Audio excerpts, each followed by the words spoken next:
अब हमारे बीच में नरकंकाल बैठे हुए हैं। अब नरकंकाल तो आपको पता है कहाँ मिलते हैं, ज़मीन के नीचे मिलते हैं, कहीं खुदाई में मिलते हैं, लेकिन ये तो बिल्कुल सजीव हैं। लेकिन इनके बारे में मैं बताना चाहता हूँ कि ये कहाँ से मिले हैं और कैसे मिले हैं। हुए कमज़ोर ये इतने सनम की बेवफाई से, हुए कमज़ोर ये इतने सनम की बेवफाई से, और चींटी खींच ले जाती है इनको चारपाई से।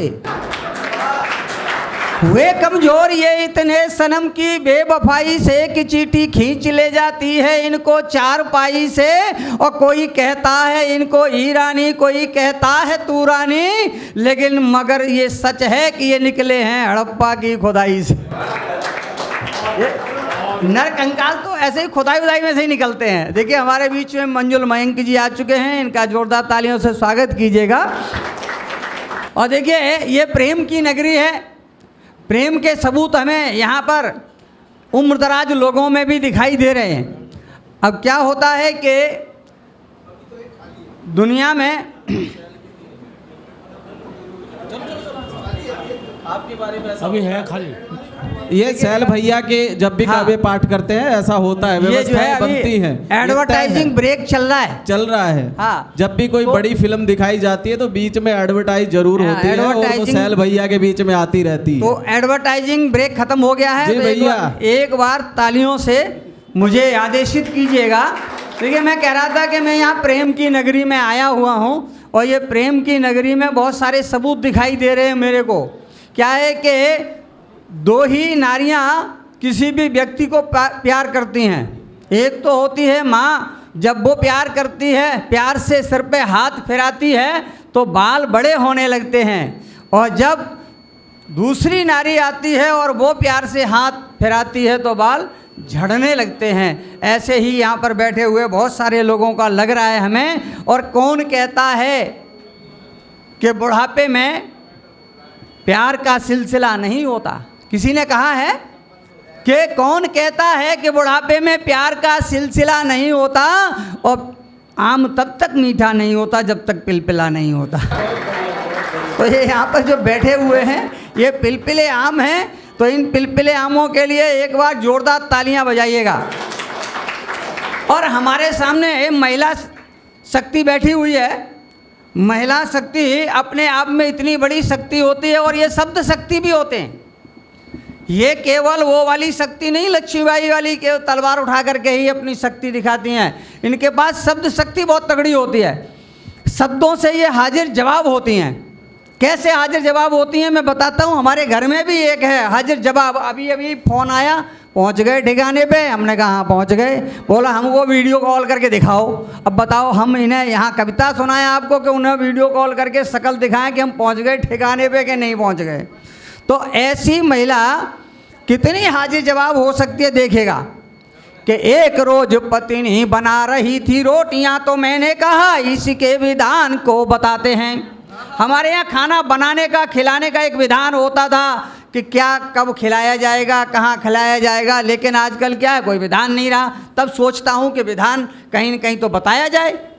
तो पत्नी को बता दिया कि एक रोज पत्नी बना रही थी रोटियां, तो मैंने कहा इसी के विधान को बताते हैं। और पहली रोटी हरदम गाय को खिलाई जाती, आखिरी की हरदम कुत्ते को खिलाते हैं। तो पत्नी जी बोली गाय अब कौन पाल पाए, कुत्ते आजकल का रोटियों को खाते हैं। कुत्ते आजकल पेडिग्री खाते हैं, रोटी नहीं खाते।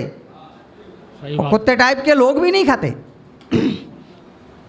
पत्नी जी बोली गाय अब कौन पाल पाए, कुत्ते आजकल का रोटियों को खाते हैं। सो पहली वाली रोटी में तो खुद ही गटक लेती, आखिरी की हरदम आपको खिलाते हैं।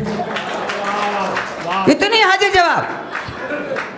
और हाजिर जवाबी का एक और नमूना देखिएगा कि लौट के बाजार से जो आई घर वाली थक। घर वाली कहीं से भी आती है तो थक के ही आती है। घर वाला बेचारा सुबह से शाम तक लगा रहे तो भी घर पे आते ही एक काम बता दिया जाता है, जरा छत पे चले जाओ तो पौधे के फूल झड़ रहे हैं, उसमें थोड़ा सा पानी डालाओ। सुबह से लगा हुआ था वहाँ पे दुकान पे अपने काम पर पानी लगाने में, उन्होंने कहा छत पे चले जाओ, पौधों में पानी लगाया हो। बहरहाल उसमें कोई थकान नहीं होती। तो लौट के बाजार से जो आई घर वाली थक, लटकत अंगिया में पटकत पाँव जी, और हाँ पनी में हाव हाव बोल रही फाँव फाँव, लैया पैया पड़े पाँव घुसी हाव फाँव जी। तो मैंने कहा प्राण प्रिय लाई क्या बाजार से हो? बाजार से आई तो कुछ तो लाई होंगी। तो मैंने कहा प्राण प्रिय लाई क्या बाजार से हो, झटापट दे दो मुझे फटाफट खाऊं जी। तो बोली प्रिय हाथ लिए कान के करीब आए, बोली प्रिय हाथ लिए कान के करीब आए, चप्पलें हूँ लेके आई बोलिए खिलाऊं जी। इतनी हाजिर जवाब। बदलाल जी कविता की हत्या हो रही। हाँ तो इतनी हाजिर जवाब। अब देखिएगा मोदी जी जब से आए सत्ता में तब से वो कभी make in India, startup India, skill India, ये इंडिया वो इंडिया, पता नहीं कितनी इंडिया उन्होंने ले आए हैं। और लोग पूछते तुम कह रहे थे 1.5 करोड़ रोजगार नौकरियां देंगे, नौकरियां तो देते ही नहीं तुम। बोले कि हम तो रोजगार दे रहे हैं, स्वरोजगार अपनाओ और पैसे वाले हो जाओ। अब मैं सोचता हूँ, मैं तो भैया नौकरी करने वाला आदमी, टीचर आदमी, तो सोचता हूँ यार स्वरोजगार कुछ कर लूँ। तो मैंने स्वरोजगार के लिए अपने सलाहकार से सलाह मांगी और देखिए हाजिर जवाबी का एक और नमूना कि एक रोज पत्नी से मैंने यूं ही बोल दिया, होती नहीं नौकरी है देख मान जाइए, और पूंजी भी लगे ना ज़्यादा, प्रॉफिट हो ठीक ठाक, ऐसा कोई रोजगार सोच के बताइए। तो पत्नी जी बोली रोजगार तेरे बस का न। पत्नी को पता होता तुम्हारी क्या औकात है, तुम क्या कर सकते हो क्या नहीं कर सकते। तो पत्नी जी बोली रोजगार तेरे बस का, दाम जो लगा दिए तो वापस न पाइए, और सबसे है सस्ता काम हाथ में कटोरा थाम, सड़क किनारे बैठे झुनझुना बजाइए। झुनझुना पकड़ा दिया हाजिर जवाबी में। अब क्या होता है ना, लोग बाग बहुत सारे सोचते हैं कि भाई इनकी पत्नी हाजिर जवाब है, ये तो ऐसे लल्लू पंजू होंगे तभी इतनी हाजिर जवाब। ऐसी बात नहीं है, मैं भी हाजिर जवाब हूँ। एक दिन मेरी पत्नी ने मेरे से अंतर्राष्ट्रीय प्रश्न कर दिया, और अंतर्राष्ट्रीय में इसलिए कहता हूँ क्योंकि ये प्रश्न हर जगह की पत्नियाँ करती हैं, हिंदुस्तान, पाकिस्तान, ईरान, तूरान, जापान, कहीं की भी हो, पूछती हैं कैसी लग रही हूँ। मौका अलग अलग हो सकता है लेकिन कभी न कभी तो पूछ ही लेती हैं कैसी लग रही हूँ।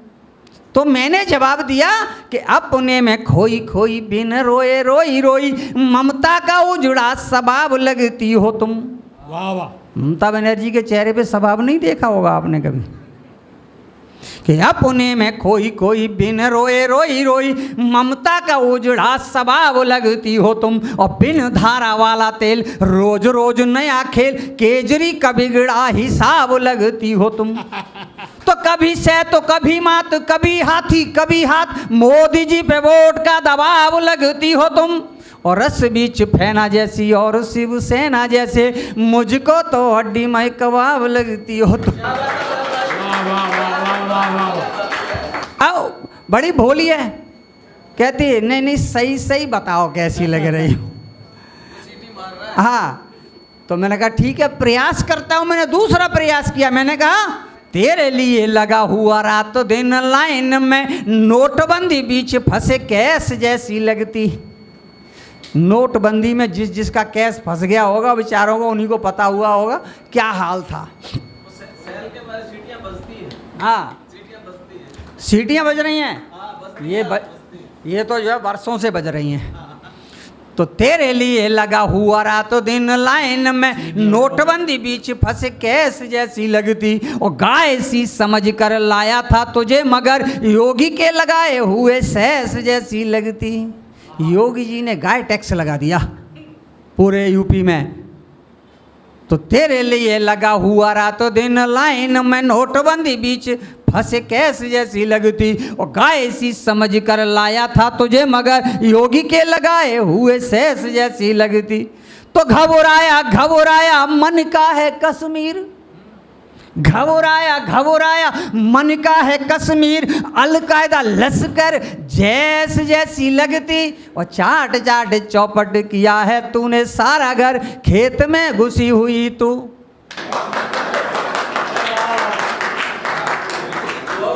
बाकी की तो आपको समझ में आ गया होगा। समझ में आ गया तो जोरदार तालियां बजाओ, और नहीं समझ में आया तो भी बजाओ, नहीं तो पड़ोसी को पता चल जाएगा आपको कुछ समझ में नहीं आता। तो पत्नी इतनी हाजिर जवाब है। अच्छा, एक सज्जन पूछ रहे थे, ये बताओ तुम टीचर हो, कवि हो, नारी अबला होती है या सबला होती है? एक कवि तो कहते हैं कि नारी सबला है, एक कहते हैं कि नहीं वो तो अबला है। मैंने कहा भाई साहब ऐसा है, ये अलग अलग फेज में अलग अलग प्रकार की बला है। बोले कैसे? तो मैंने जो है देखो प्रयास किया कि कैसे। तबला के अबला तू मैं तो कभी बोलती ना, मर्जी है प्राणनाथ तेरी चाहे जबला। ये प्रारंभिक फेज चल रहा है, पूर्ण समर्पण का फेज होता है। प्राणनाथ की जो भी मर्जी है उसी के अकॉर्डिंग काम करते हैं कि तबला के अबला तू मैं तो कभी बोलती ना, मर्जी है प्राणनाथ तेरी चाहे जबला, और जबला के देगा खर्च रख लूँगी चुपचाप, मैं तो ठहरी सीधी सादी एक नार अबला। ओ अबला रही वो दिन चार फिर बोल उठी, जितने हो पैसे पास झटपट सबला। अबला रही वो दिन चार फिर बोल उठी, जितने हो पैसे पास झटपट सबला, और सबला हुई वो ऐसी कर देती ऐसी तैसी, मर्जी में आए तब पीट देती तबला। भाई तालियां हो जाए, वाह। तो ये अलग अलग प्रकार की फेज की मामला है। तो अच्छा, बहुत से लोग जो है कह रहे सोच रहे होंगे कि तो नारियों के पीछे पड़ के रह गए। ऐसी बात नहीं है। देखिएगा, मैं नारियों के जो है इनको प्रणाम करता हूँ, और इनको कैसे प्रणाम करता हूँ एक छंद दे करके मैं नारी शक्ति का के प्रति जो मेरे भाव हैं मैं वो बताता हूँ, और उसके बाद मैं आपको फिर एक अलग रचना की ओर ले जाऊँगा। जी हाँ, पुरुषों के पीछे पुरुषों की भी जो हरकतें हैं ना उनको हम लेके आएंगे। हाँ देखिएगा, नारी बने मात जब झेलती प्रसव सूल, घीली सेज काट रहन करती पालन है। ये नारी का यथार्थ है। वो तो सब मजे लेने वाली बातें थी कि नारी बने मात जब झेलती प्रसव सूल, घीली सेज काट रहन करती पालन है। राखी को कलाई बांध बांधती अमिट प्रेम, भरती वीरत्व भाव नारी जो बहन है। तो मातृभूमि रक्षा है तो भेजे पीऊ रणभूमि, कर काम बलिदान नारी वो दुल्हन है। और ताई नारी जग वंदनीय त्याग की अमिट खान, करता बदाबरी नारी को नमन है। ताई नारी जग वंदनीय त्याग की अमिट खान, करता बदाबरी नारी को नमन है। आप लोगों को दिख रहा हूं कि नहीं?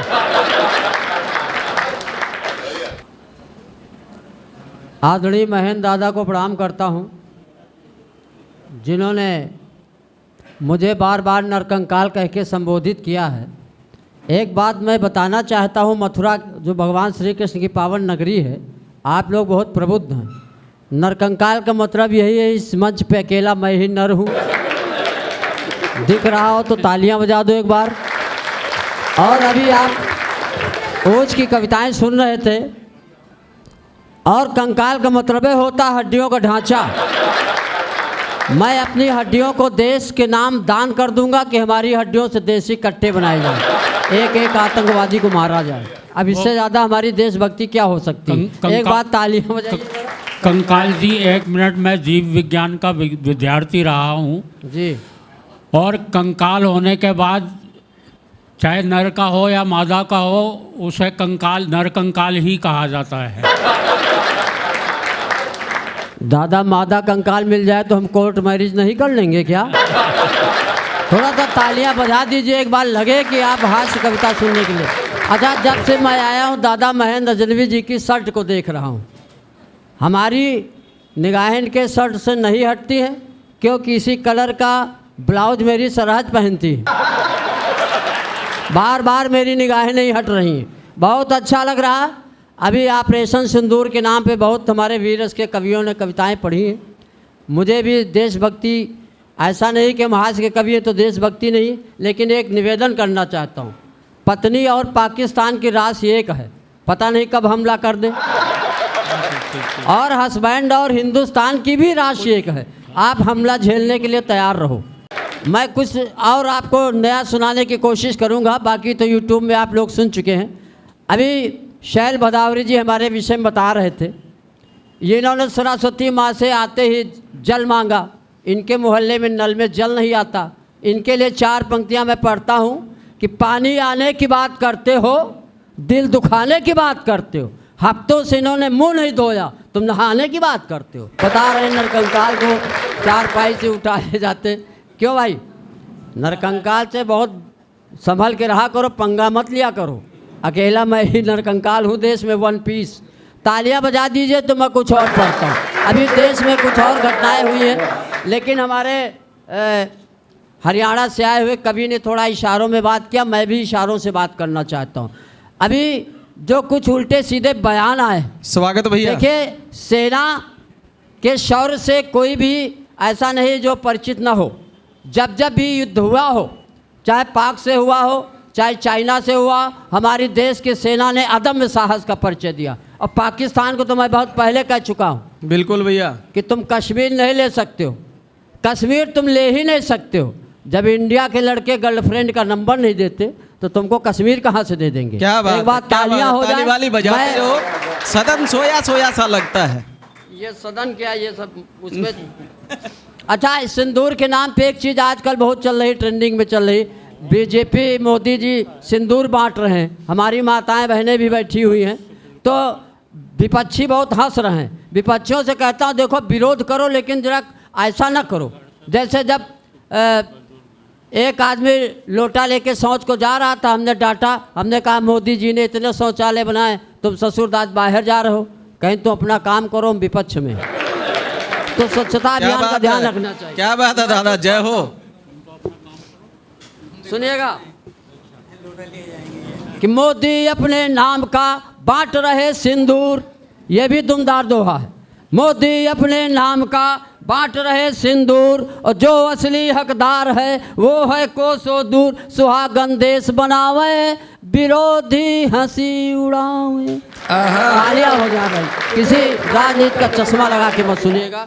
आप लोग जो है थोड़ा सा और हंसने के मूड में हैं, तो चूँकि मैं हास्य कवि हूँ दादा, और अच्छा हाँ मैं हास्य कवि हूँ, ये मालूम नहीं था। जितने भी यहाँ हास्य कवि आए, हमने जो भी कुछ सीखा है, शैल भदावरी जी से सीखा है, महेंद्र अजनवी जी से सीखा है। अगर हमसे कोई गलती हो जाए तो हमारी न मानो, बिल्कुल इन दोनों की मानी जाएगी। इन्हीं लोगों की मान लो, थोड़ा सा अच्छा रहेगा।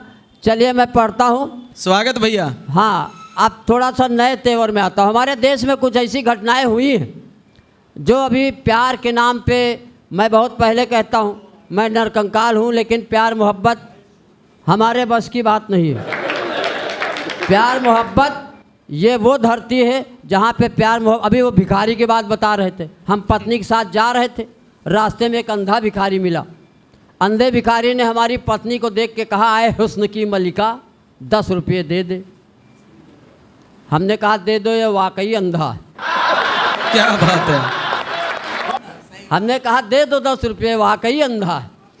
ये ऐसे ऐसे लोग हैं। शैल भदावरी जी, इनका पूरा ख़ानदान है ऐसा। इनके जब मैं घर गया था तो देखा कि एक लड़का जो है गेंद से पड़ोसियों के कांच के शीशे तोड़ रहा था। हमने कहा शैल भदावरी जी, इसको रोको, ये कौन है तुम्हारा? बोले ये तो हमारा भतीजा है। हमने कहा तुम्हारा लड़का कहाँ? कहीं मेरा लड़का वो जो तुम्हारी मोटरसाइकिल की हवा निकाल रहा। तो जिसका पूरा खानदान है इससे हो। थोड़ा सा तालियां बजाइए, लगे कि आप लोग नरकंकाल को सुन रहे हैं। प्यार के नाम पे कुछ पंक्तियां पढ़ता हूं। आजकल हमारे देश में क्या है, प्यार की भगदड़ मची हुई। पहले प्यार अंधा होता था, लेकिन आजकल प्यार अंधाधुंध हो रहा। कहीं सास दामाद के साथ भग रही, कहीं बुआ भतीजे के साथ भग रही, कहीं स्टूडेंट टीचर के साथ भग रही। मैं तो ये स्थिति देश में भगदड़ मची हुई। जब सास दामाद के साथ भगी तो हमने कुछ पंक्तियां लिखा। एक सब्जेक्ट छोड़ गए आप दादा, लड़की लड़की के साथ भी भग रही है। हाँ। अरे पुरुष पुरुष के साथ भग जाए क्या दिक्कत तो है? दोनों को जोड़ दो। ऐसा सुप्रीम कोर्ट ने कह ही दिया, पुरुष पुरुष से शादी कर सकता है, तभी ज्यादा महिला हो रहा है। महिला से शादी कर सकती। अच्छा, हमने सुप्रीम कोर्ट से पूछा, अगर पुरुष पुरुष से शादी कर ले, मान ली एक मर जाए, तो क्या दूसरे को विधवा पेंशन मिलेगी? तालियां बजाइए। ये सब, हाँ, ये मतलब ऐसा होना चाहिए हमारे देश में। कुछ पंक्तियां सुनिएगा। हाँ, यही मतलब। स्वागत, बहुत अच्छे, बहुत अच्छे। ये कैसा इश्क है, ये कैसा प्यार है, ये कैसा इश्क है, ये कैसा प्यार है, पड़वा के साथ पड़िया नहीं भैंस फरार है। जब सात दामाद के साथ भगी तब हमने पवित्र पंक्तियाँ लिखी। ये कैसा इश्क है, ये कैसा प्यार है, पड़वा के साथ पड़िया नहीं भैंस फरार है, और लाज का खूंटा शर्म की रस्सी तोड़ के निकल गई, लहरा बीमार है। और योगी बाबा भी न रोक पाए प्यार की आंधी, योगी बाबा भी न रोक पाए प्यार की आंधी, एंटी रोमियो स्क्वाड बुलडोजर बेकार है। एक ऐसा इश्क है, एक ऐसा प्यार है, एक ऐसा इश्क है, एक ऐसा प्यार है, और न जड़ी बूटी न अनुलोम विलोम न कपाल भाती, न जड़ी बूटी न अनुलोम विलोम न कपाल भाती, रामदेव का करें जब कामदेव सवार है। ये कैसा इश्क है, वाह, वाह। ये कैसा प्यार है। और अब तो धाकड़ मोहब्बत रोड पर उतर आई, आहा, अब तो धाकड़ मोहब्बत रोड पर उतर आई, 120 किलोमीटर प्रति घंटा रफ्तार है। ये कैसा इश्क है, ये कैसा प्यार है। और महिला हेल्पलाइन तो चालू कर दिया। अभी एक कवि जो है नारियों को ही निशाना बना रहे थे, हमने कहा देखिए मात्र शक्तियाँ, इनको नमन किया करो। नमन का मतलब जब आप बैंक जाते हो, विड्रॉल भरते हो, तो लिखते हो 2000 रुपये मात्र, तुम्हारी औकात है तो लिखो 2000 रुपये पित्र, देखे तुम्हारा विड्रॉल पास हो जाए। मैं तो जब चलता हूँ, किसी कार्यक्रम में जाता था तो माँ को प्रणाम करके चलता था, कार्यक्रम सफल हो जाता था। आज माँ नहीं है, लेकिन वो परंपरा चल रही। पहले अपनी माँ को प्रणाम करता था, अब बच्चों की माँ को प्रणाम करके चलता हूँ। हाँ, ये न करो, तालियां बजाओ, पद्म पुराण में लिखा। हाँ, सुनिएगा कि महिला हेल्पलाइन तो चालू कर दिया, पुरुष हेल्पलाइन कब देगी सरकार है। एक ऐसा इश्क है, एक ऐसा प्यार है। और सुनिएगा, अंतिम पंक्तियाँ पढ़ता हूँ कि पति बचाओ अभियान अब तो चलाओ मधुप। कितने पति भी मारे जा रहे हैं, मतलब दोनों पक्षों की बात करो। जहाँ महिलाओं के मर्डर होते थे वहीं पति भी मारे जा रहे हैं। कि सुनिएगा कि पति बचाओ अभियान अब तो चलाओ मधुप, बताओ हमारे साथ कौन कौन तैयार है। एक ऐसा इश्क है, एक ऐसा प्यार है, पड़वा के साथ पड़िया नहीं भैंस फरार है। अच्छा, मैं बताऊं, एक दिन हमारी पत्नी आई, गिलास में दूध लेके आई, बोली पी लो। हमने कहा 20 साल शादी को हो गए, कभी एक गिलास पानी नहीं दिया, दूध क्यों दे रही हो? बोली पी लो, आज नाग पंचमी। तो हमने कहा ये बताओ, मैं नाग कहाँ से नजर आ रहा हूँ? मैं तो केचुआ हूँ, और नाग पंचमी न मनाओ, हमको देख के केचुआ छठी मनाओ। एक दिन मैं सुनिएगा, नारी सशक्तिकरण का इससे बड़ा कोई उदाहरण नहीं। एक दिन मैं सपत्नीक बाइक से जा रहा था, जिंदगी एक सफ़र है गाना गा रहा था कि सामने से गधा आया, मैं बाइक से टकराया, दोनों लोग नीचे आ गए, दो मुंह मिट्टी खा गए। मेरी पत्नी के साथ जब मैं जाता हूँ तो गधे जैसे प्राणी मिलते हैं। पत्नी ने गधे को देखा तो बोली देखो तुम्हारे रिश्तेदार खड़े। हम कहा ससुर जी प्रणाम। एक दिन मैं सपत्नी की बाइक से जा रहा था, जिंदगी एक सफ़र गाना गा रहा था कि सामने से गधा आया, मैं बाइक से टकराया, दोनों लोग नीचे आ गए, दो मुंह मिट्टी खा गए। 10-12 लोग दौड़े, मेरी पत्नी को उठाया। बहन जी कहाँ चोट लगी? हमदर्दी जताया। मैं दर्द से बिलबिला रहा था, मेरी मदद करो चिल्ला रहा था। मैंने कहा नालायकों, बहन का ही दुख दर्द मिटाओगे और जीजा जी मर रहे, इनको कब उठाओगे? बहुत खूब, बहुत खूब, तालियां बजाओ। और एक अंतिम कविता और पढ़ना चाहता हूँ, ज़्यादा टाइम तो नहीं ले रहा हूँ क्योंकि स्वागत स्वागत। हाँ, समय हमको दादा महेंद्र अजनबी तक पहुँचना है और इनको दिल्ली पहुँचना है। बिल्कुल, मतलब सबको कहीं ना कहीं कुछ ना कुछ किसी को पहुँचना है। और जो पहुँचे हुए लोग यहाँ पे बैठे हुए, आधे ज़्यादातर तो यहाँ पे सब भूतपूर्व युवा बैठे हैं। मतलब बुजुर्ग मैं नहीं कह सकता हूँ, और मैं भी जर्जर युवा हूँ। अगर लग रहा तो एक बार तालियां बजाओ, युवा हूँ। अच्छा, ये बुज़ुर्गों के लिए कुछ शेर मुझे याद आ गए। प्यार मोहब्बत पे बहुत शेर लिखे गए। अभी वो सुना रहे थे कि इश्क का सिलसिला नहीं होता, आम तब तक मज़ा नहीं देता, तब पिलपिला नहीं होता। इसी ख़ानदान के 2-4 शेर हम और सुना रहे हैं कि कौन कहता है बुढ़ापे में जवानी नहीं होती। बुज़ुर्ग सुने, कौन कहता है बुढ़ापे में जवानी नहीं होती, ये बात और है किसी की मेहरबानी नहीं होती। क्या बात है, क्या बात। कौन कहता है बुढ़ापे में इश्क का हक नहीं होता, कौन कहता है बुढ़ापे में इश्क का हक नहीं होता, ये बात और है किसी को इन पे शक नहीं होता।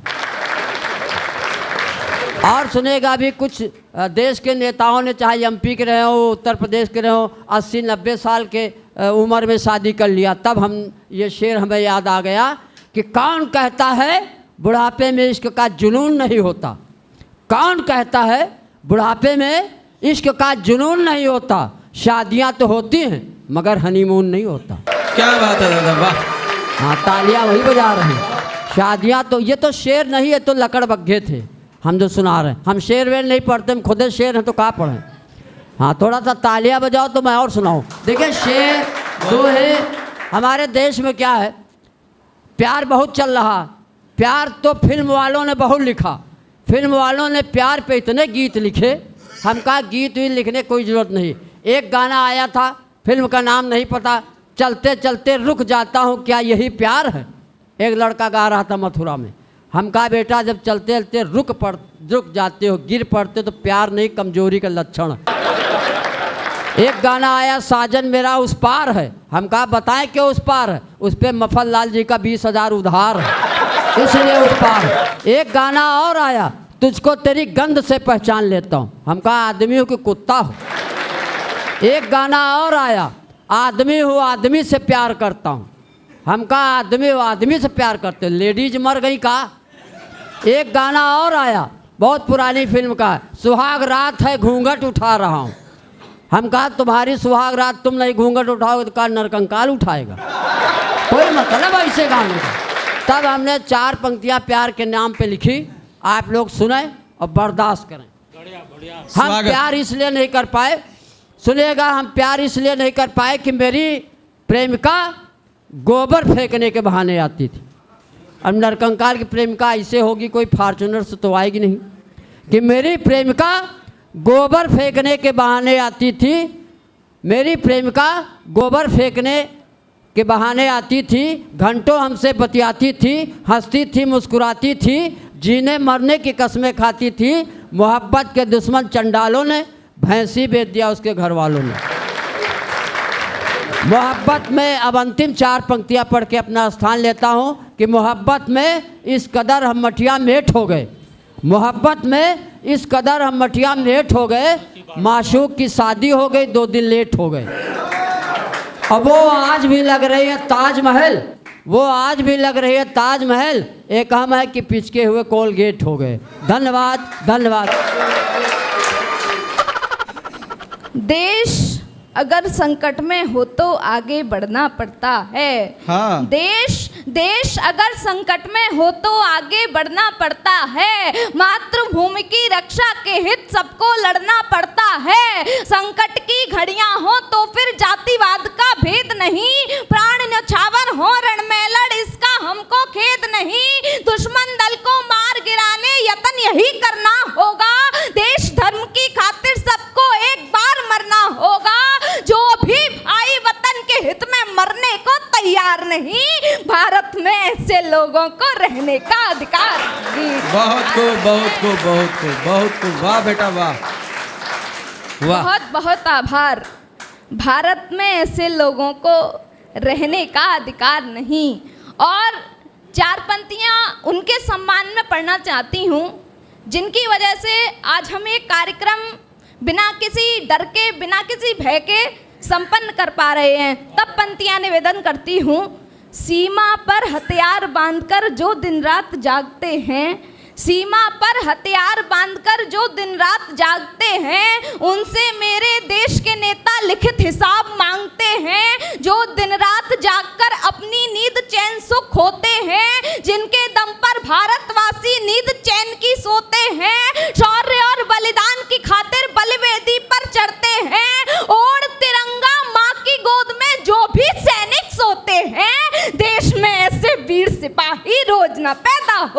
हैं। बहुत खूब बेटा। देश में ऐसे वीर सिपाही रोज न पैदा होते हैं। और अभी एक षड्यंत्र के तहत पहलगांव में हिंदुओं की हत्या की गई। तब पंक्तियां निवेदन करती हूँ, पाकिस्तानी गुंडों ने कैसा कोहराम मचाया है। मैं मंच का विशेष ध्यान चाहती हूँ, बिल्कुल मुझे आप सभी का आशीर्वाद मिले। बिल्कुल।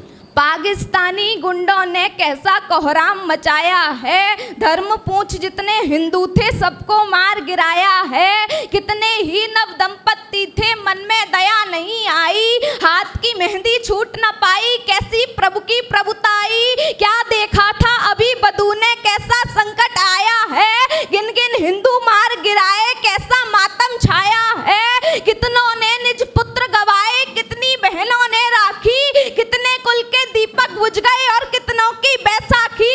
भारत माँ के लाल लहू से तन रंग करके दूर गए। पहलगाम की धरती पर मिट बहनों के सिंदूर गए। पहलगाम की वाह बेटा वाह बहुत खूब, बहुत अच्छे बेटा, वाह। पहलगाम की धरती पर मिट बहनों के सिंदूर गए। और जिन हिंदुओं की हत्या की गई उन्हें 4 पंक्तियां श्रद्धांजलि के रूप में समर्पित करती हूँ। मुझे आप सभी का आशीर्वाद मिले। फिर से दुश्मन ने कैसा मजहब का खेल रचाया है। फिर से दुश्मन ने कैसा मजहब का खेल रचाया है। आतंकी आकाओं ने ये कैसा जाल बिछाया है। धर्म पूछकर गोली मारी भारी मातम छाया है। हुए शहीद सभी हिंदू तब पहलगाम थर्राया है। नई नवेली दुल्हन के सिर का सिंदूर मिटाया है। भाई गया बहन को तजकर माँ का लाल न आया है। दुश्मन ने जो घात किया है पुनः अनर्थ नहीं होगा। बलिदान आपके रक्तपात का कण कण व्यर्थ नहीं होगा। भारत भूखे हिंदू वीरों सच्ची बलि तुम्हारी है। आंखों से बहते अश्रु ये श्रद्धांजलि हमारी है। बहुत खूब। आंखों से बहते अश्रु ये श्रद्धांजलि हमारी है। और 4 पंक्तियां निवेदन करती हूँ। जिसने आतंकी हमला कर धर्म पूछकर मारे हैं। जिसने आतंकी हमला कर धर्म पूछकर मारे हैं। दुश्मन को क्या पता लाल सब भारत माँ के प्यारे हैं। आए दिन उत्पात मचाता जुर्म सहेंगे हम कब तक। खूब निभाया भाईचारा सहन हुआ हम पर जब तक। धैर्य की सीमा टूट चुकी है दुश्मन बाज न आया है। नई सदी के भारत ने फिर घर में मार गिराया है। भारत की ताकत को अब दुनिया भर ने जाना है। ईंट का दे जवाब पत्थर से ये प्रण हमने ठाना है। आतंकी आकाओं पर हमला करना मजबूरी था। मानवता की रक्षा को ऑपरेशन सिंदूर जरूरी था। बहुत खूब। वाह बेटा वाह। बहुत बहुत आभार। मानवता की रक्षा को ऑपरेशन सिंदूर जरूरी था। और 4 पंक्तियां निवेदन करती हूँ। स्वागत। और पाकिस्तान को समझाना चाहती हूँ, उसे एक चेतावनी देना चाहती हूँ। पंक्तियां निवेदन करती हूँ। हमने भाई से मिलकर किंचित विश्वास नहीं तोड़ा। हमने भाई से मिलकर किंचित विश्वास नहीं तोड़ा। जिसने छेड़ा हमको कसदिल उसको जीवित नहीं छोड़ा। आतंकी आकाओं ने सिंदूर की कीमत ना जानी। अब 65 वाला देश नहीं जो कर लेगा तू मनमानी। विश्व पटल पर भिखमंगे की जात समझ में नहीं आती। अब नई सदी का भारत है ये बात समझ में नहीं आती। घर में घुसकर माना है ये बात सभी ने जानी है। भारत के सिंदूर की ताकत दुनिया ने पहचानी है। तू नो मारेगा हम तुझको 90 का प्रमाण देंगे। यदि आंख उठाई दिल्ली पर जिंदा ताबूत गाड़ देंगे। बहुत खूब। वाह वाह वाह वाह।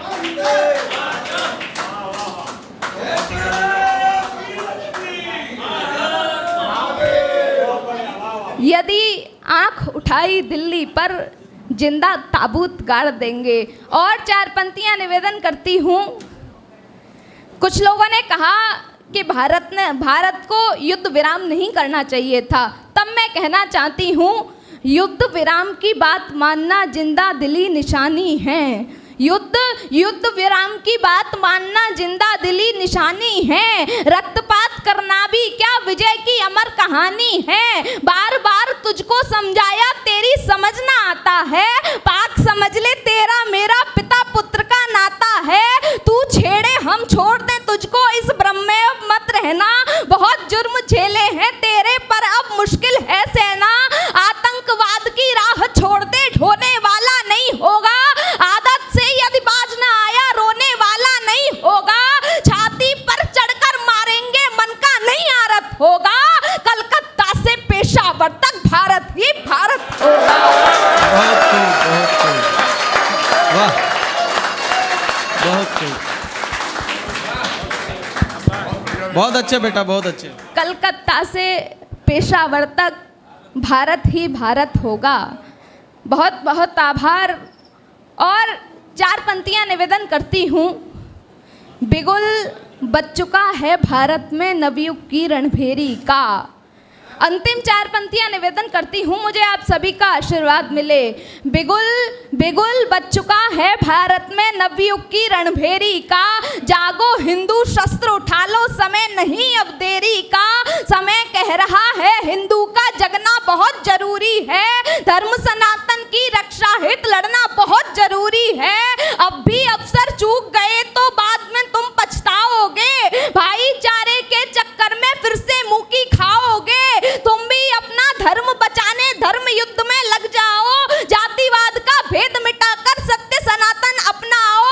हिंदू धर्म मिटाने वालों को जवाब देना होगा। जितने जुर्म किए हम पर वह गिन हिसाब लेना होगा। बहुत खूब, बहुत खूब, बहुत खूब, बहुत। मंच पर उपस्थित अपने सभी कवि मित्रों को प्रणाम करता हूँ। माँ सरस्वती को प्रणाम करता हूँ। इस पावन भूमि को प्रणाम करता हूँ और आप सबसे निवेदन करता हूँ मेरे स्वागत में दोबारा जोरदार तालियां बजाएं। बिल्कुल, जय हो। मंच पे आसीन कवियों से भी निवेदन है कि ताली बजा दे एक बार दादा के लिए जोरदार। तालियां इसलिए बजवा रहा हूँ क्योंकि बाद में भरोसा नहीं। 1-2 छोटी छोटी कविताएं मैं भी आपको सुनाऊंगा, पसंद आएंगी ठीक है, नहीं तो 3-4 और सुनाऊंगा। क्या बात है दादा, बहुत मन से आप लोग सुन रहे हैं। इतनी भव्य टीम यहाँ पर बैठी हुई है। मेरे भाई मंजुल मयंक जी 20 साल बाद आज मुझे वापस मिले हैं। मैं बहुत प्रसन्न हूँ, उन्हें सुनकर भी उन्हें देखकर भी। प्रणाम करता हूँ उनको। और मेरे सभी छोटे भाइयों ने बहुत बहुत बढ़िया काव्य पाठ किया।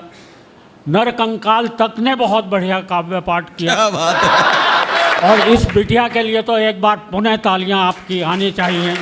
बहुत खूब। मैं बहुत शुभाशीष देता हूं कि ये आगे बढ़े तो बहुत बहुत जो कविता तिवारी जहां पहुंची है उससे भी आगे की स्थिति में बिल्कुल मैं बिल्कुल। इस बच्ची को आशीर्वाद देता हूं।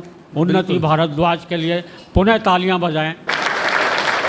बहुत सारी वीर रस की कविताएं हो गई। बहुत जोश भरा माहौल है। इन्होंने तो बहुत अच्छा पढ़ा है सभी ने, वरना कभी कभी वीर रस का ऐसा कवि आ जाता है, इतनी जोर से चीखता है लोग घबरा के ताली बजा जाते हैं। क्या बात है दादा। मैं बता रहा हूँ, पिछले दिनों एक कवि को सुन रहा था, आते ही चिल्लाया, मैं पत्थर को पाषाण बना सकता हूँ। मैं सोचने लगा यार पत्थर और पाषाण तो एक ही चीज़ है, ये बना क्या सकता है? लेकिन जोर जोर से बोल रहा था, मैं पत्थर को पाषाण बना सकता हूँ, मैं मानव को इंसान बना सकता हूँ। जय हो दादा। मैं मरघट को शमशान बना सकता हूँ, मैं ईश्वर को भगवान बना सकता हूँ। जिंदाबाद। अच्छा, ऐसे ही ताली बज गई जैसा आपने बजाई। कविता में कोई बात नहीं भाई साहब। एक और कवि को सुन रहा था, पहली लाइन दूसरी लाइन से मेल नहीं खा रही थी, आते ही चिल्लाया, खा खाली खाली डीजल टंकी तेल चाहिए। आहा, मैंने कहा यार ये कौन सी वीर रस की पंक्ति जिसमें इसे तेल की जरूरत पड़ गई।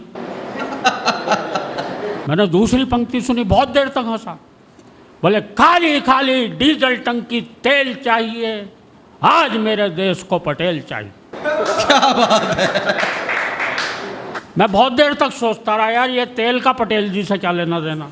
हाँ, लेकिन उसको पता था कि पटेल जी के नाम पे ताली मिलेगी, इसलिए ज़बरदस्ती तेल लेके आए। जिंदाबाद। तो ऐसे ऐसे कवि सुनने को मिल जाते हैं, लेकिन बहुत बढ़िया, सभी ने पढ़ा है, मैं ज़्यादा कुछ तो नहीं कहूँगा। अच्छा, ये तो बहुत हमारी सेना ने इतना बड़ा काम किया है, हम सेना को सारे के सारे लोग सैल्यूट करते हैं। बिल्कुल। कि उन्होंने उन परिस्थितियों में किस तरह से हमारे मिसाइलों ने उनके हवाई अड्डे तबाह किए। हालांकि सेना से भी ज़्यादा तबाह तो चैनल वालों ने कर दिए। एक 7 तारीख की रात को भाई साहब, मैं बता रहा हूँ, मैं रात को सो के उठता था, हर आधे घंटे बाद आँख खुलती थी, तब तक कराची पे कब्जा हो चुका था। ये सारे चैनल वाले हमारे वीर रस के कवियों से भी आगे निकल गए। बहुत खूब। हाँ, मैं तो सोच रहा सुबह तक तो पाकिस्तान का ये जो अधिकृत कश्मीर है वो तो भारत में मिल ही जाएगा। मैं तो खुशी खुशी सो गया, सुबह उठ के देखा तो वही की वही खबरें। लेकिन चैनल वालों का अपना काम है, उन्हें अपनी टीआरपी देखनी है, इसमें हम क्या कर सकते हैं। एक कविता विशेष आपको सुना रहा हूँ। अच्छा, हमारी देशभक्ति भी ऐसी है जो पाकिस्तान के अलावा और किसी देश के खिलाफ जागती नहीं है। मेरे एक दोस्त हैं, स्वर्गीय हैं, हो गए, हाँ हाँ, भाई सुरेंद्र दुबे, उन्होंने बहुत बढ़िया बात कही एक दिन। बोले यार अगर ये पाकिस्तान नहीं होता तो हम लोग देशभक्त भी होते कि नहीं होते। बिल्कुल। जय हो दादा। ताली वाली बजा के ऊर्जा पैदा करो सदन में। वाह वाह दादा। हालांकि एक दोस्त, दूसरे दोस्त ने उससे भी बड़ी बात कह दी। बोले अगर हम वाकई में सच्चे देशभक्त होते तो आज ये पाकिस्तान नहीं होता। क्या बात है, जिंदाबाद। जय हो दादा। एक मुझे बहुत पुरानी कविता याद आ रही है। जिन दिनों कारगिल में युद्ध छिड़ा हुआ था, वो जनता में बहुत जोश आ जाता, युद्ध होता तो जनता में जोश आ जाता है। आप में भी आया होगा, सब में आया होगा, इस उम्र में भी जोश आया होगा। अच्छा, जनता है, जोश में युद्ध लड़ने तो जाएगी नहीं। हाँ, वो जोश कहाँ निकालेगी। मेरे मोहल्ले वालों को भी आया, तो उन्होंने सोचा ऐसा करते हैं, एक वीर रस का कवि सम्मेलन करवाते हैं। जोश जोश में वीर रस का कवि सम्मेलन घोषित कर दिया अपने मोहल्ले में।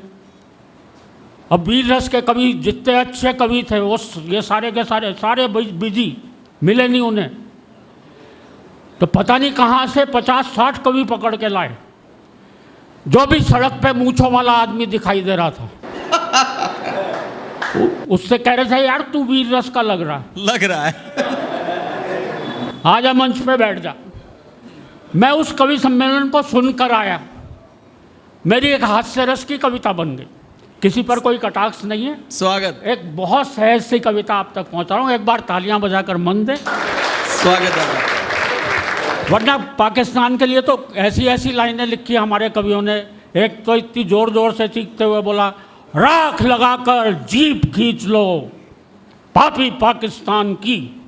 मैंने उससे पूछ लिया राख लगा के क्यों खींचो, बोले जीभ है स्लिप कर सकती है। जय हो दादा। तो वीर रस में भी हास्य रस निकल आता है। एक तालियां बजा दें तो मैं शुरू करता हूँ कविता। स्वागत स्वागत। कि कारगिल युद्ध पर वीर रस का कवि सम्मेलन था, मंच के थे बहुत ही ठाट बाट, वीर रस के कवि बैठे थे लगभग 60। मैं खुश हुआ, 60 कवियों की पूरी प्लाटून। भाई क्या बात है, आज की रात तो पाकिस्तान के लिए कहर की रात है। क्या बात है दादा, जय हो। आज की रात तो पाकिस्तान के लिए कहर की रात है। फिर आशंकित हुआ 60 कवि, वो भी एक ही रस के, भगवान बचाए जो लड़ाई इनकी आज पाकिस्तान से होनी है, कहीं में ये वो इनमें आपस में ही ना छिड़ जाए। जय हो जय हो जय हो दादा। तालियां बजाओ तो आनंद लीजिए कभी। ये डूब जाते हैं। जो ये एक ही रस के कवि बैठे, कहीं में इनमें आपस में ही ना छिड़ जाए। 7-8 कवियों ने तो कर रखा था संचालक का घेराव। आहा। एक कवि बोला देते हुए मूंछों को ताव, पहले कविता पढ़ने में जाऊंगा, क्योंकि शुरू में ही यदि किसी और कवि ने पाकिस्तान निपटा दिया। बुद्धिजीवी लोग बैठे हैं दादा, क्या बात है, जिंदाबाद। तो मैं क्या बाद में झुनझुना बजाऊंगा? बहुत खूब। पर कवियों ने श्रोताओं में ऐसा जोश भर दिया कि पहले कवि की कविताओं की बमबारी ने ही पाकिस्तान को अधमरा कर दिया। आहा। पूरा मंच बन गया था बंकर, सभी कोसने लगे पाकिस्तान को जमकर। पर एक कवि अभी भी पुराने जमाने के नशे में झूम रहा था, मिसाइलों के युग में पाकिस्तान के खिलाफ तलवार लिए हुए घूम रहा। क्या बात है, जय हो जय हो जय हो। कहाँ है पाकिस्तान, तुझे तलवार से निपटाएंगे। एक ने तो बहुत ऊंची छोड़ी। उन दिनों परवेज मुशर्रफ पाकिस्तान के सेना अध्यक्ष थे। बड़ी जोर से चीखते हुए बोला, ऐ मुशर्रफ, हम तेरे पेट में राणा सांगा की तलवार घोंप देंगे। ओहो। मैंने कहा यार राणा सांगा की तलवार साले 400 साल पुरानी। बोले कुछ नहीं यार, उसकी धार से मरेगा तो मरेगा, नहीं तो साला सेप्टिक से तो मरेगा ही मरेगा। तो एक कवि ने पाकिस्तान को बंदूक से, एक ने तोप से उड़ाया, एक कवि तो शायद अर्थशास्त्री था, एक भी पैसा खर्चा नहीं किया, पूरा पाकिस्तान फूंक से ही उड़ा दिया। बहुत खूब। अब जो कवि आया उसने अपना एक हाथ कमर पर लगाया इस तरह से, एक हाथ एक दिशा में उंगली करके उठाया इस तरह से, और जोर से चिल्लाया, सुन ले पाकिस्तान सुन ले, सुन ले पाकिस्तान सुन ले। और अगली पंक्ति पर आप सभी का आशीर्वाद चाहता हूँ। मैं चकराया, अबे ये क्या क्लेश है, जिस दिशा में यार ये कभी उंगली उठा रहा है उस दिशा में तो बांग्लादेश। बांग्लादेश। ये क्या कलेश है, वाह दादा। इसे कविता को गलत डायरेक्शन में नहीं सुनाना चाहिए था, ये वाला हाथ पीछे करके दूसरे वाला उठाना चाहिए था। वो फिर चिल्लाया, सुन ले पाकिस्तान सुन ले। इस बार एक श्रोता ने खड़े होकर जो बात कही उस पर आपकी तालियां उठनी चाहिए। वो फिर चिल्लाया, सुन ले पाकिस्तान सुन ले। एक श्रोता खड़ा होकर बोला, अबे क्या और किससे कह रहा है, पाकिस्तान तो जन्मजात बहरा है। क्या बात है, जिंदाबाद दादा, वाह वाह वाह, बहुत बढ़िया बहुत बढ़िया। अबे क्या और किससे कह रहा है, पाकिस्तान तो जन्मजात बहरा है। कवि ने उस श्रोता की नहीं सुनी और इस बार वाक्य बदला, इस्लामाबाद अगर मेरी आवाज़ सुन रहा हो तो सुन ले, इस्लामाबाद मेरी आवाज़ अगर सुन रहा हो तो सुन ले। और पंक्ति आप तक पहुँचे तो आपकी तालियां उठनी चाहिए। पीछे से एक श्रोता बोला, भाई जब तुम्हारी आवाज़ यहीं तक ठीक ठीक नहीं आ रही है,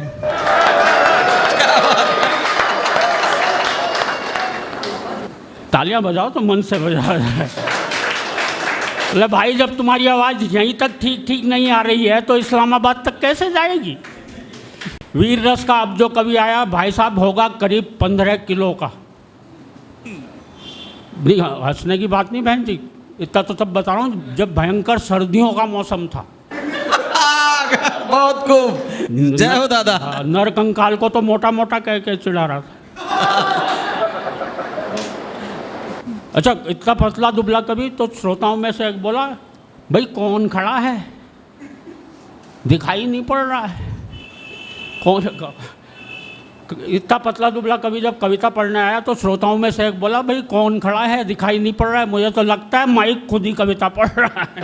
वाह बहुत खूब, वाह दादा बहुत बारीक था, जिंदाबाद। उसकी बगल वाला श्रोता बोला, लगता है तू भी गच्चा खा गया है, अबे कवि तो खड़ा हुआ है। लेकिन माइक के डंडे की ओट में आ गया।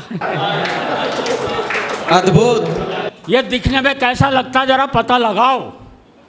उसके बगल वाला श्रोता बोला किसी के घर पड़ी हो तो बंदूक उठा लाओ। अच्छा, एक श्रोता वाकई में वो किसी के घर पड़ी हो तो दूरबीन उठा लाओ, ये लाइन तो मैं सुना चुका हूँ। खैर, अचानक वो कवि बड़ी जोर से थरथराया। श्रोताओं में से एक बोला लगता है मिर्गी का दौरा आया। एक श्रोता बोला इसे जूता सूंघाओ। दूसरा बोला गरम गरम दूध पिलवाओ। और मित्रों, फिर आपकी तालियां चाहता हूँ। एक श्रोता बोला इसे गरम गरम दूध पिलवाओ। तीसरा बोला बे तू किस टेंशन में है, गौर से इसकी जेब देख, इसका मोबाइल फोन वाइब्रेशन में है। वाह वाह वाह वाह वाह, अद्भुत दादा, बहुत बढ़िया, जिंदाबाद। अच्छा, वीर रस का अब जो कवि आया वो रामलीला वाले अंदाज में आया।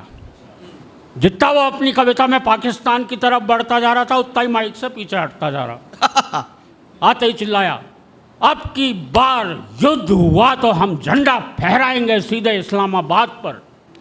इस तरह से कई कवियों के हाथ हवा में जोर जोर से लहराए और उन्होंने क्रमशः लाहौर, कराची, सियालकोट, सरगोदा, हड़प्पा, गिलगित, मुल्तान तक में झंडे फहराए। बहुत खूब दादा।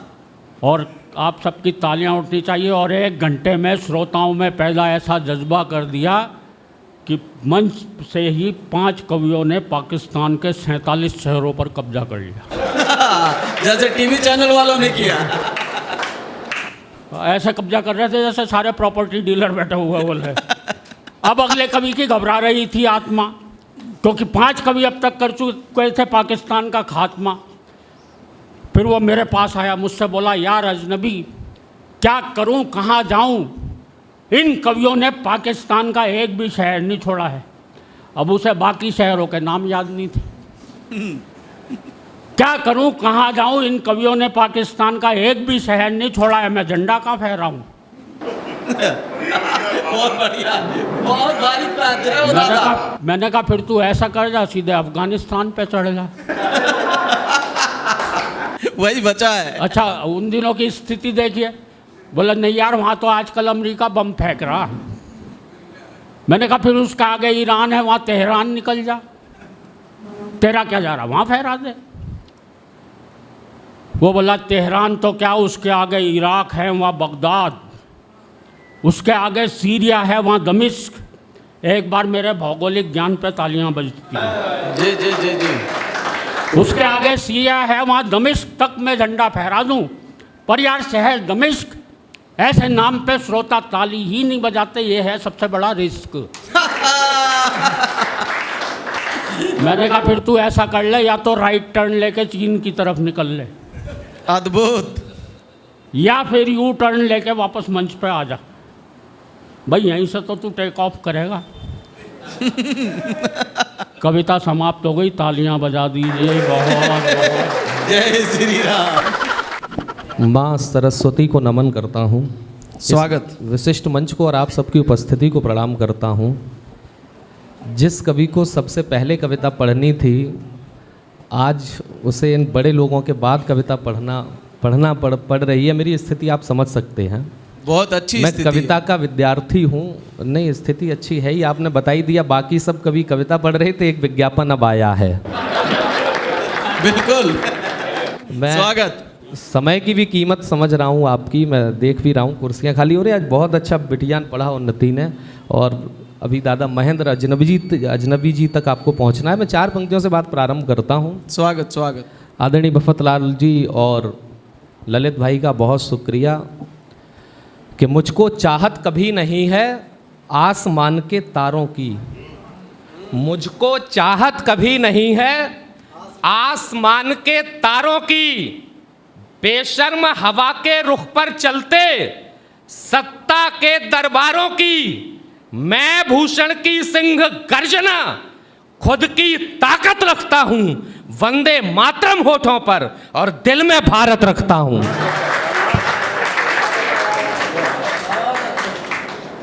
मैं उन जगहों पर अपनी उंगली रखना चाहता हूं जो मुझे लगता है कि कुछ बातें छूट गई हैं मंच से।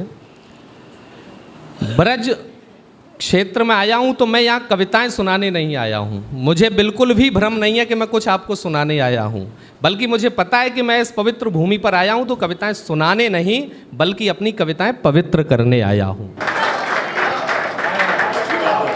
मैं 4 पंक्तियां पढ़ता हूं, एक घटना आपको याद दिलाता हूं। इसी उत्तर प्रदेश में एक घटना हुई थी कि रामचरितमानस जला दी गई थी। आप लोगों को भी वो घटना याद होगी। मैं 4 पंक्तियां इस पर, आपकी अगर अनुमति हो तो मैं इस पर 4 पंक्तियां पढ़ना चाहता हूं। भले ही आप रामचरितमानस को कुछ भी न माने, हमारे लिए तो प्राण है, हमारे पूजा के घर में रखी हुई है। यदि आप उसे धार्मिक पुस्तक मानने को तैयार नहीं है, फिर भी मैं उनसे एक बात कहना चाहता हूं, वो कम से कम एक कवि की रचना तो है ही, और हमारा दायित्व है कि किसी कवि की रचना का अपमान नहीं होने देंगे। मैं 4 पंक्तियां पढ़ता हूं और आपका आशीष चाहता हूं कि नशा जो तेरे सर पर है वो सारा झाड़ दिया होता। यदि आपके मन की आप बात हो तो फिर आपके हाथ खुले कि नशा जो तेरे सर पर है वो सारा झाड़ दिया होता, तेरी छाती पर चढ़ करके खूंटा गाड़ दिया होता, और प्रभु राम की मर्यादा को लांघ नहीं सकते वरना मानस के फटने से पहले तुझको फाड़ दिया होता। आपकी थोड़ी सी मुझे ऊर्जा कम लग रही है, मैं फिर प्रयास करता हूं। मैं 4 पंक्तियां और आपके बीच पढ़ता हूं। चुनाव परिणाम आया, एक पार्टी अयोध्या में चुनाव क्या हारी, सदन में लोगों ने कह दिया कि ये अयोध्या के राजा आए हैं। बहुत मतलब मैं मथुरा में खड़ा हूं, देखिए 2 ही जन्मभूमि है, एक तो वो और एक ये। जब वहां के लिए ये कहा गया कि ये अयोध्या के राजा आए हैं, मैं नाम किसी का लेता नहीं हूं, आप इशारों में बात समझिए। मैंने उस दिन का जो पंक्तियां लिखी वो आपके बीच पढ़ना चाहता हूं, जब किसी मनुष्य को अयोध्या का राजा बताया गया। अब तक की सबसे ज़्यादा आपकी तालियां मैं देखना चाहता हूं, आपका आशीष मिले कि कितनी चालें चले मंथरा कौशलपुर में विघटन की। कितनी चालें चले मंथरा कौशलपुर में विघटन की, कैकेयी कितनी आस लगाए सिंहासन परिवर्तन की। भले आसुरी शक्ति लगे उनको निर्वासित करने में, पूरा जोर लगाएं राघव को अपमानित करने में, किंतु समय का पहिया घूमेगा, ये सूरत बदलेगी। जो भटके लोगों के मन में बसी है मूरत बदलेगी। अरे अखिल विश्व में जयकारा उस पुण्य धाम का ही होगा, और अवधपुरी में राज तिलक तो श्री राम का।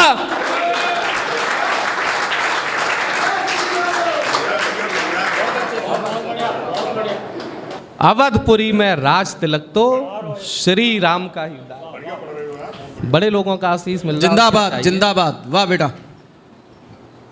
मैं लोगों ने कहा कि तुमने राम जन्मभूमि के ऊपर तो कुछ लिखा है, लेकिन कृष्ण जन्मभूमि पर क्यों नहीं लिखा। मैं केवल 2 पंक्तियां पढ़ता हूं।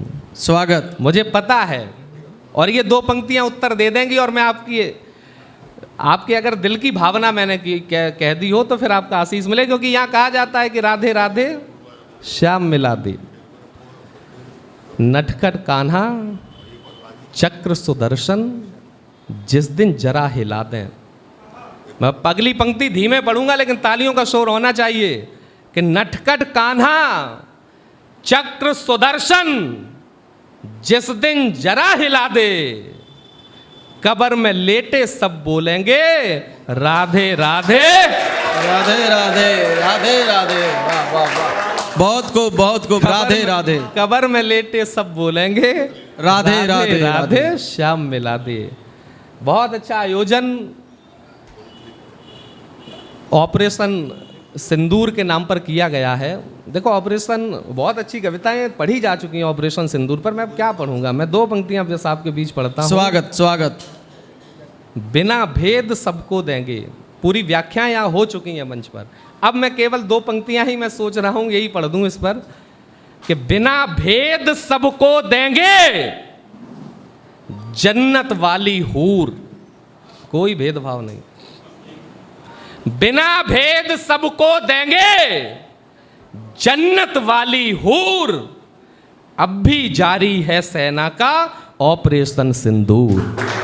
वाह वाह वाह। अब भी, और सेना के शौर्य और पराक्रम पर कोई क्या लिखेगा भारत की। मैं 4 पंक्तियां पढ़ता हूं केवल कि संकटों को झेल कर घास वाली रोटियों में शौर्य स्वाभिमान को जगाना जानते हैं हम। संकटों को झेलकर कौन है हम? संकटों को झेलकर घास वाली रोटियों में शौर्य स्वाभिमान को जगाना जानते हैं हम। गर जिद पे अड़े तो जबड़े को खोलकर उंगली पे शेर को नचाना जानते हैं हम। बहुत खूब। गर जिद पे अड़े तो जबड़े को खोलकर उंगली पे शेर को नचाना जानते हैं हम।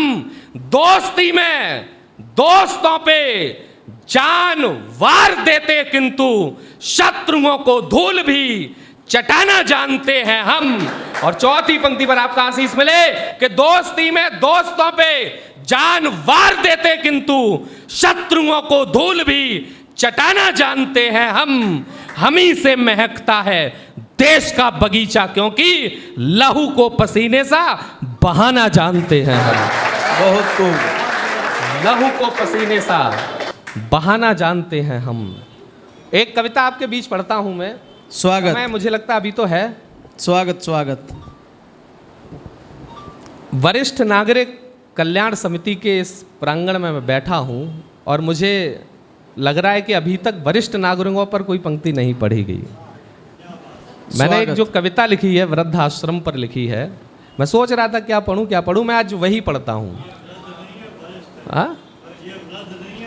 हाँ वर्धनीय वरिष्ठ हैं, क्या बात है। नहीं वरिष्ठ तो हैं, लेकिन मैं इसलिए पढ़ रहा हूं क्योंकि जो संस्कृति ये हमारी संस्कृति नहीं है। पहले जब मैं बचपन में छोटा था तो सुनता था या तो बड़े शहरों में होते हैं वृद्धाश्रम या फिर धार्मिक नगरियों में होते हैं, लेकिन पिछले दिनों हमारे छोटे से ग्रामीण परिवेश में, मतलब गांव में खुले, गांव में 2-3 जब खुले और सरकार के सहयोग से संचालित हैं, तो मुझे लगा कि ये जो संस्कृति हमारे घरों तक चली आई है, संस्कारों का पतन यहाँ तक हो चुका है। तो अब ये कविता नहीं है, अब ये मिशन है, आंदोलन है, ये कविता नहीं है। तो वो मिशन लेकर मैं आपके बीच में आया हूँ। और वहाँ अभी मैं एक कविता पढ़ने जब गया था, वहाँ से लौटने के बाद जो मैंने लिखा वो आपके बीच पढ़ता हूँ कि जिसको नाजों से पाला, हर सुख सुविधा का ध्यान रखा, चाहे बेटा बेटी हो दोनों को एक समान रखा, चाहे बेटा बेटी हो दोनों को एक समान रखा, भरी ऊर्जा तन झोंका, ऊंची उड़ान की पांखों में, देखा अपना सुखद भविष्य उनके सपनों की आंखों में, लेकिन चीर कलेजा उनका सारी आशा टूट गई, एक झटके में स्वप्न महल भी टूटा, किस्मत फूट गई, आत्महत्या खुद कर डाली बीती स्वर्णिम यादों ने, जिस दिन बाहर किया पिता को शर्महीन औलादों ने। वाह वाह वाह वाह वाह। जिस दिन बाहर किया पिता को शर्महीन औलादों ने, मात पिता के सीने पर यह पत्थर देकर बैठी हैं, संबंधों की जली चिता के फेरे लेकर बैठी हैं। क्या बात है कि संबंधों की जली चिता के फेरे लेकर बैठी हैं, उंगली थामी खड़ा किया, पैरों पर चलना सिखा दिया, लेकिन तुमने उल्टा उनको कालिख मलना सिखा दिया। यही देखने को क्या कांधे पर बाजार घुमाया था, कथा हवन उपवासों से देवों को खूब मनाया था। अरे दर दर तेरे सुख को मांगी, मन्नत को ठुकरा बैठे, जाने किसके आकर्षण में जन्नत को ठुकरा बैठे। क्या बात है। तालियां थोड़ी सी कमजोर है आपकी। कि जाने किसके आकर्षण में जन्नत को ठुकरा बैठे, गम का पर्वत सह लेते पर कष्ट नहीं ढोने देते, गम का पर्वत सह लेते पर कष्ट नहीं ढोने देते, संतानों के सर में भी वे दर्द नहीं होने देते, खुद गीले में काटी रातें सूखा बिस्तर दिया तुम्हें, सुख की धरती सौंपी है खुशियों का अंबर दिया तुम्हें, ऐसा प्रेम समर्पण तुमने जाने कैसे दबा लिया, कुल की सारी मर्यादा को चॉकलेट सा चबा लिया। और वहां से लौटने के बाद जो सर्वाधिक गुस्से में मैंने पंक्ति लिखी वो आपके आंगन में मैं पढ़ना चाहता हूं। जब उन बुजुर्गों से बात की तो उन्होंने बताया कि हमारे औलादें ये कहती हैं कि ये जो घर की देहरी पर बड़े बूढ़े घर के बैठ जाते ये हमारी आज़ादी छीन लेते हैं। जिन औलादों के माँ बाप वृद्धाश्रम में हैं और जिनकी आज़ादी छिनी है, उनके लिए एक पंक्ति मैंने बहुत गुस्से में लिखी। अब आपकी तालियां आशीष के लिए नहीं बल्कि उनके कान के लिए नीचे थप्पड़ की तरह महसूस हो, जिनके माँ बाप वृद्धाश्रम में हैं और जिनकी आज़ादी छिनी है कि कुल की सारी मर्यादा को चॉकलेट सा चबा लिया। अरे जिनसे डरकर आज़ादी छिनने की गढ़ी कहानी है, उनका लहू रगों में दौड़ा तब ये मिली जवानी है।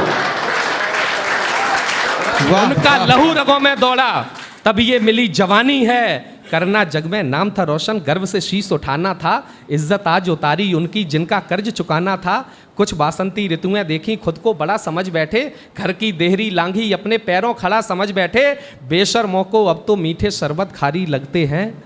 एक और कुसंस्कार हमारी समाज में आ गया, लिव इन की संस्कृति चलने लगी। ये हमारी संस्कृति तो नहीं है साहब, ये कहाँ से आ गई और चलने लगी, और हम चलने भी दे रहे हैं। इस रिश्ते को क्या कहा जाता है हमारी देसी भाषा में, इस मंच की मर्यादा है इसलिए मैं बोल नहीं रहा हूँ, लेकिन सलीके से बता दूँ तो आपके हाथ खोलें। और मैं फिर एक टिप्पणी करता हूँ, जो औलादें अपने माँ बाप की बात नहीं मानती हैं वो दिल्ली में जाकर फ्रिज के अंदर 35 टुकड़ों में बंद हो जाती हैं। कि करना जग में नाम था रोशन, मैं उस रिश्ते को अगर ठीक से सलीके से बता दूं तो आपके हाथ खुलें कि करना जग में नाम था रोशन, गर्व से शीश उठाना था, इज्जत आज उतारी उनकी जिनका कर्ज चुकाना था। कुछ वासंती ऋतुएं देखी खुद को बड़ा समझ बैठे, घर की देहरी लांघी अपने पैरों खड़ा समझ बैठे। अरे बेशर्मों को अब तो मीठे शरबत खारी लगते हैं, बेबस और लाचार पिता के बोल भी आरी लगते हैं। अरे परिवारों के संस्कार भी पहरेदारी लगते हैं, माँ की ममता पर जिस्मानी रिश्ते भारी लगते हैं।